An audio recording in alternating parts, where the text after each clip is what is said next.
I'd gone to another school for a year before going to Brown, and I sort of dropped out and wasn't sure what to do with my life. Anyway, I had a dream that I was led by this very sexy woman to the gates of this extraordinary port city.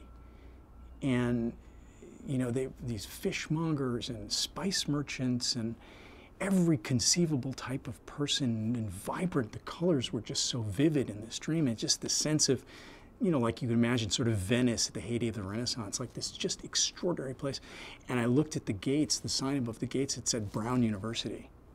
So that was, I mean, I couldn't not want to go to Brown after that. For me, the new curriculum was great because I didn't have to take anything I didn't want to. You throw a bunch of really smart, driven kids who don't have a whole lot of good to do other than, you know, they don't have to take any classes in particular.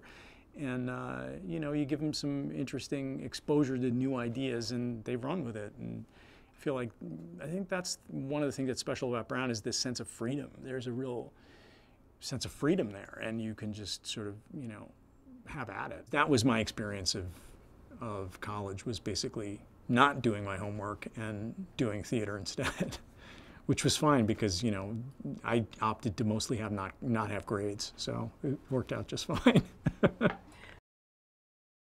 My introduction into Brown was actually when I was, I don't know, like 10 or 11, and maybe 12, and I saw a group of students who looked like hippies, though this was already early 80s, I think, on the Phil Donahue show, because they had petitioned the university to stock cyanide pills in the event of nuclear war. They could kill themselves before they had to be incinerated by nuclear fire.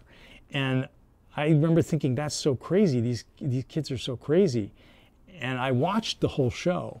And I remember the process of realizing that they weren't actually talking about cyanide pills or committing suicide. They were talking about the world that they were living in, which was a world that was afraid it was going to be destroyed by nuclear war. And that's what they were trying to do, was trying to talk about that by using the cyanide pills. I remember going through that whole experience of sort of watching the show and realizing that that's what was going on. I think it's true. I had no idea at that point I was going to end up at Brown. But I think it's true that that process of awareness, or bringing things into awareness, is at the heart of what a lot of folks think Brown is about. And sometimes it'll be parodied, and, you know, sometimes it serves a meaningful function. Brown was so pivotal for me because, I met so many different kinds of people, and I was exposed to so many different ideas and experiences of life. I grew up in Wisconsin where everybody was white, and so yeah, it was the first time I was exposed to so many different kinds of people. It was an initiation into the complexity and the depth and the possibilities of the world.